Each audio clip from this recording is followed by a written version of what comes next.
Iran appears to be standing down, which is a good thing for all parties concerned and a very good thing for the world. No American or Iraqi lives were lost because of the precautions taken, the dispersal of forces, and an early warning system that worked very well. I salute the incredible skill and courage of America's men and women in uniform. For far too long, all the way back to 1979 to be exact, nations have tolerated Iran's destructive and destabilizing behavior in the Middle East and beyond. Those days are over. Iran has been the leading sponsor of terrorism, and their pursuit of nuclear weapons threatens the civilized world. We will never let that happen. Last week, we took decisive action to stop a ruthless terrorist from threatening American lives. At my direction, the United States military eliminated the world's top terrorist, Qasem Soleimani. As the head of the Quds Force, Soleimani was personally responsible for some of the absolutely worst atrocities. He trained terrorist armies, including Hezbollah, launching terrorist strikes against civilian targets. He fueled bloody civil wars all across the region. He viciously wounded and murdered thousands of U.S. troops, including the planting of roadside bombs that maim and dismember their victims.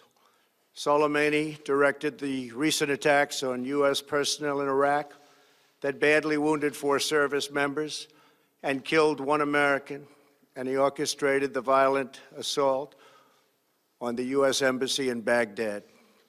In recent days, he was planning new attacks on American targets, but we stopped him. Soleimani's hands were drenched in both American and Iranian blood. He should have been terminated long ago. By removing Soleimani, we have sent a powerful message to terrorists. If you value your own life, you will not threaten the lives of our people. As we continue to evaluate options in response to Iranian aggression, the United States will immediately impose additional punishing economic sanctions on the Iranian regime. These powerful sanctions will remain until Iran changes its behavior. In recent months alone, Iran has seized ships in international waters, fired an unprovoked strike on Saudi Arabia, and shot down 2 U.S. drones. Iran's hostilities substantially increased after the foolish Iran nuclear deal was signed in 2013, and they were given $150 billion, not to mention $1.8 billion in cash. Instead of saying thank you to the United States, they chanted death to America. In fact, they chanted death to America the day the agreement was signed. Then Iran went on a terror spree, funded by the money from the deal, and created hell in Yemen, Syria, Lebanon, Afghanistan, and Iraq. The missiles fired last night at us and our allies were paid for with the funds made available by the last administration. The regime also greatly tightened the reins on their own country, even recently killing 1,500 people at the many protests that are taking place all throughout Iran. The very defective JCPOA expires shortly anyway and gives Iran a clear and quick path to nuclear breakout. Iran must abandon its nuclear ambitions and end its support for terrorism. The time has come for the United Kingdom, Germany, France, Russia, and China to recognize this reality. They must now break away from the remnants of the Iran deal, or JCPOA. And we must all work together toward making a deal with Iran that makes the world a safer and more peaceful place.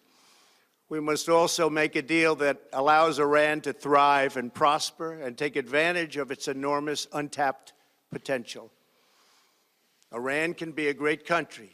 Peace and stability cannot prevail in the Middle East as long as Iran continues to foment violence, unrest, hatred, and war. The civilized world must send a clear and unified message to the Iranian regime. Your campaign of terror, murder, mayhem will not be tolerated any longer. It will not be allowed to go forward. Today, I am going to ask NATO to become much more involved in the Middle East process. Over the last 3 years, under my leadership, our economy is stronger than ever before, and America has achieved energy independence. These historic accomplishments change our strategic priorities. These are accomplishments that nobody thought were possible. And options in the Middle East became available. We are now the #1 producer of oil and natural gas anywhere in the world. We are independent, and we do not need Middle East oil. The American military has been completely rebuilt under my administration at a cost of $2.5 trillion. U.S. armed forces are stronger than ever before. Our missiles are big, powerful, accurate, lethal, and fast. Under construction are many hypersonic missiles. The fact that we have this great military and equipment, however, does not mean we have to use it. We do not want to use it. American strength, both military and economic, is the best deterrent. 3 months ago, after destroying 100% of ISIS and its territorial caliphate, we killed the savage leader of ISIS, al-Baghdadi, who was responsible for so much death, including the mass beheadings of Christians, Muslims, and all who stood in his way. He was a monster.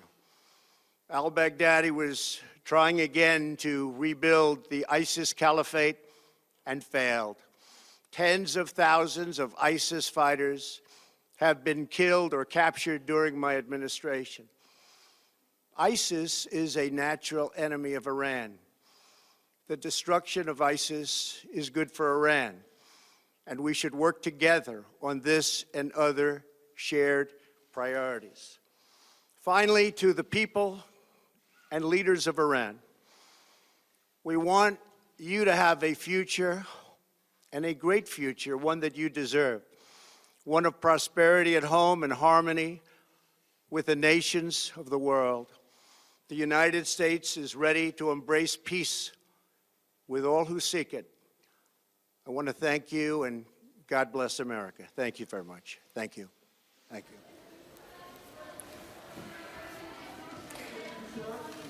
With Donald Trump, they're ending his press conference on the situation in Iran with the words the US is